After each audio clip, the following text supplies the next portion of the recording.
Big Meech just got put on full blast, and the receipts straight up insane. After 50 Cent pulled out some paperwork hinting that Meech might have played the snitching game, the whole internet lost its mind. But here's the thing, where did 50 even get all this so-called proof?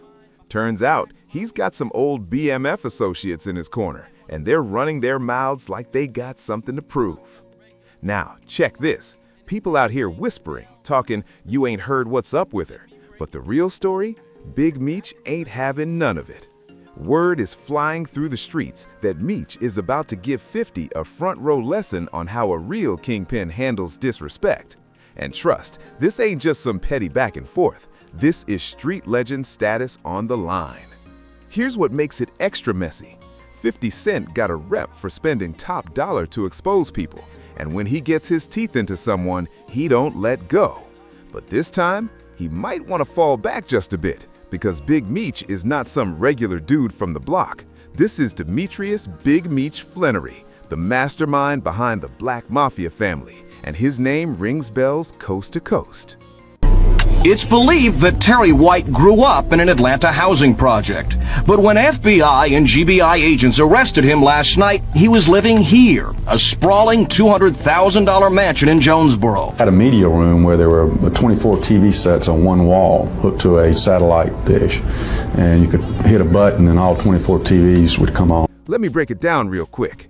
Back in the 1980s, Meech and his little brother Terry Southwest T. Flannery jumped in the game heavy, pushing work in the form of $50 bags. By the time the early 2000s hit, these two turned their hustle into a national empire, moving weight through Michigan, Georgia, Florida, Cali, Louisiana, and way beyond.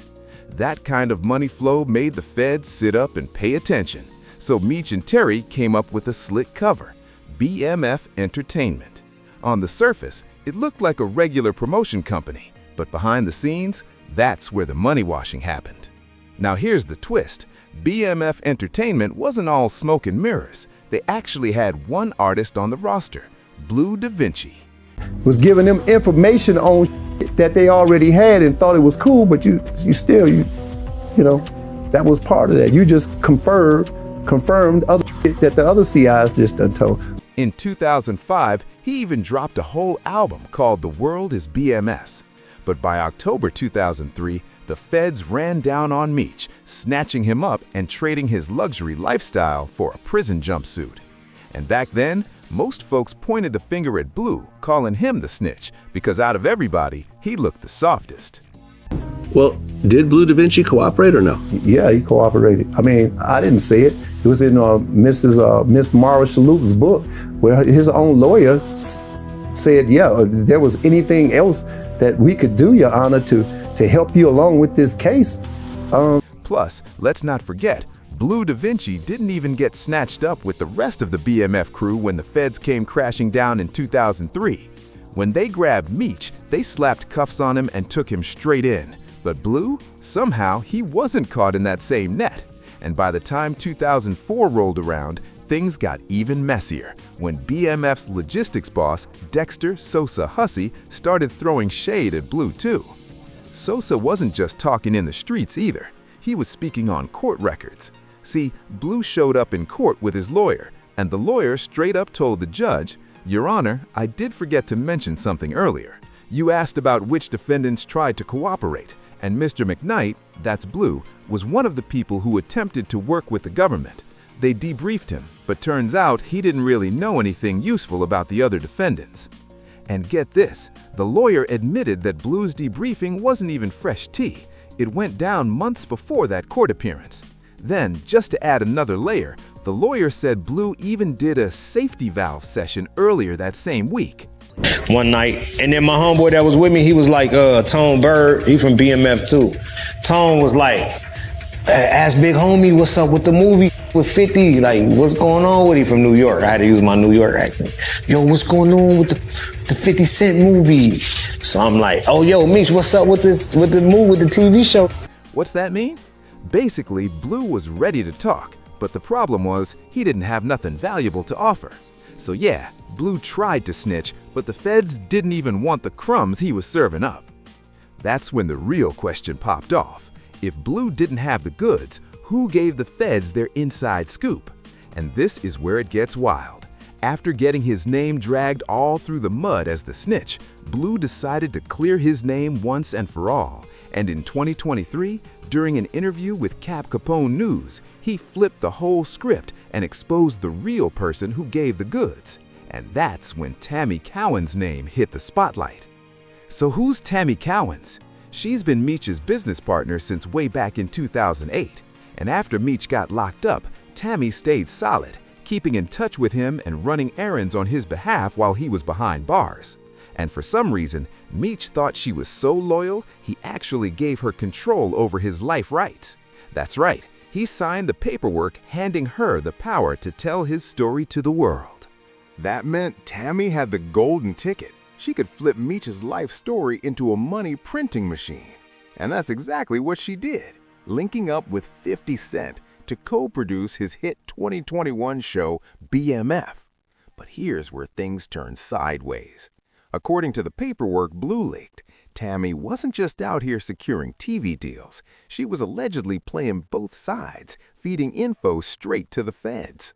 In those same leaked documents, Tammy is listed as CS1, a confidential source who teamed up with the DEA's Atlanta division back in 2009. And guess what she gave up? Info that helped crack open a money laundering case, which led to the conviction of a dude named Terry White. This wasn't some small-time hustle either. Terry White was heavy in the game, and thanks to Tammy running her mouth, they got him locked up. Now check this. When Tammy started talking, she wasn't even getting paid. But after her tip helped the DEA bag Terry White, they realized she might actually be useful down the line. So her handler, a DEA agent named Harsh, decided to put Tammy in for a reward, a cut of the value from the assets they snatched from White's operation. And if you know anything about these kingpins, that property haul wasn't chump change. We're talking cars, cash, cribs, and more. But here's the crazy part. Tammy didn't even step into the informant life because she was broke or scared. The paperwork makes it clear. She had no criminal record, wasn't caught up in the substance game, wasn't begging for a lighter sentence, and wasn't trying to dodge any charges. My client would be more than willing to cooperate with you all to help you in this investigation. But now the thing of it is by you admitting what was done, you know what I'm saying, what you done or whatever, but bottom line is, you didn't take the single plea. You went in and... Basically, the feds themselves admitted she was one of the weirdest informants they'd ever dealt with. So why'd she do it? Straight revenge. Word is, Terry White used Tammy to clean his dirty money without her even knowing it. And once she found out, she flipped the whole script. She wasn't about to let anyone make her look like a pawn in their operation. This wasn't about money or freedom. It was personal, and Tammy was playing for payback. But here's the real head-scratcher. Why did Tammy keep spilling secrets after the feds already locked up Terry White? That's where things start connecting. But hold up. We'll get to that twist in a second. While all this was going down, Big Meech was cooking up his own play from behind bars. And trust, this one was bold. Inside the pen, Meech crossed paths with a cartel player named Fidel Suarez. This dude wasn't just some corner hustler. He ran a whole trucking company out in California and had already caught the feds' attention more than once. They investigated and arrested him twice, first in 2005 and then again in 2009 for suspected substance trafficking, but both times they couldn't make the charges stick. Meech had a plan, a wild one, to use Suarez's pipeline to keep product moving, even though he was stuck behind bars. He figured if he could still move weight from his cell, he could keep the money flowing, no matter how long his sentence was. But there was one problem. Meech was locked tight, so he needed someone on the outside to make the plays. That's where Tammy slid right into the picture. According to the paperwork, in September 2011, Meech hit up Tammy, identified as CS1, and asked her to help coordinate the delivery of a load that would be handled by Suarez. At that point, Suarez and Tammy were already talking directly. The docs say Suarez first reached out to Tammy just to check in and ask how Meech was holding up, But that friendly call kicked off something way bigger. With Tammy now plugged in, Meech made her the middlewoman to connect Suarez with his longtime homie, Dion Cuffy Gatling, a heavyweight in the game himself. He's like, I just gotta wait to holler at Tammy before, you know what I'm saying, I know where we at with that. And Tammy is a government informant. So when he said that, I was like, Tammy? What you mean, Tammy? Like, nigga, you ain't heard what's going on with her? Cuffy wasn't small time either. Court records show he ran the whole Gatling trafficking organization, a crew responsible for flooding the streets of St. Louis with product from 2009 all the way to 2014. Together, Meech, Suarez, and Cuffy were lining up to move serious weight across state lines. Only thing, they had a snake in the garden, and her name was Tammy. She was secretly feeding everything back to the feds the whole time. And thanks to her reports, law enforcement had enough dirt to grab Cuffy on March 13, 2014. And when it was all said and done, Cuffy got slapped with 27 years for drug trafficking and using weapons in a deal that led to someone losing their life. But here's the crazy part. Meech never caught a single charge for setting up the whole operation. And that's got everybody asking the same question. How did Meech dodge an indictment when his hands were all over the deal? It's crystal clear the feds knew exactly what was going on, but here's the twist. Tammy straight up lied to protect Meech when they pressed her in court. According to official documents, during a hearing, Tammy was directly asked about paragraph 8 in the reports, where it said, CS1 told investigators that Demetrius Flannery coordinated substance distribution arrangements between Suarez and Gatling. When they hit her with that question, Tammy didn't even blink. She said no. And she didn't stop there. When they doubled back and asked if Meech had anything to do with setting up those multi-kilo cocaine deliveries from Suarez to Gatling through her, she denied that too. She covered for Meech all the way, no hesitation. But after that stunt, the feds put a giant red flag on her name.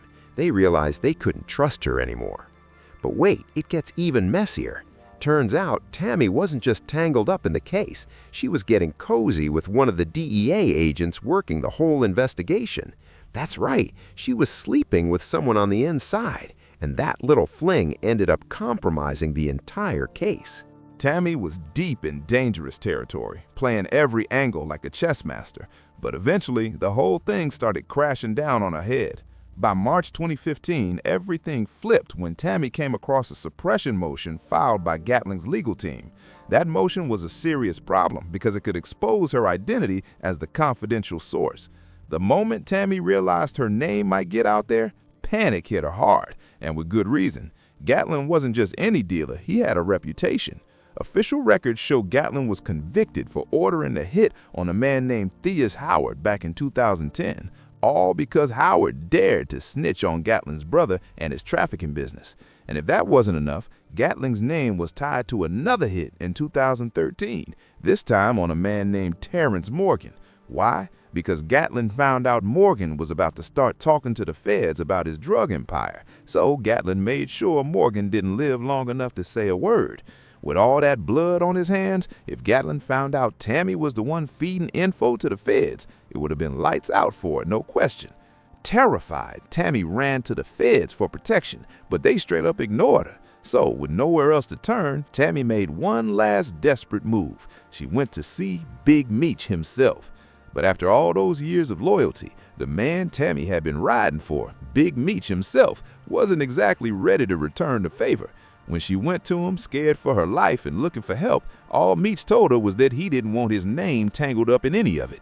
Straight like that. Meech wasn't trying to get his hands dirty or catch heat from Gatling, and he definitely didn't want his name popping up in court papers tied to the whole mess. After that cold meeting, Tammy flipped the script completely. She went into full cleanup mode, doing everything possible to erase Meech's name from the case entirely. She even dragged the DEA agent she'd been messing with into the chaos, accusing him of being jealous of her bond with Meech.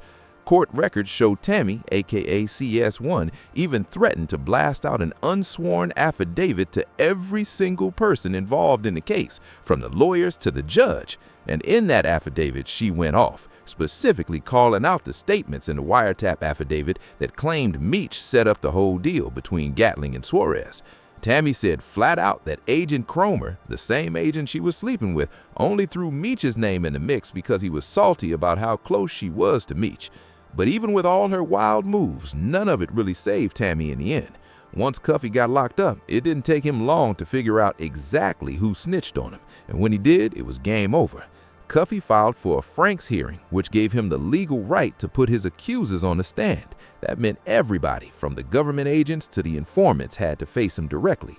And yeah, that definitely included Tammy. Fast forward to 2024, Blue Da Vinci sat down for yet another interview with Cap Capone, but this time he had backup.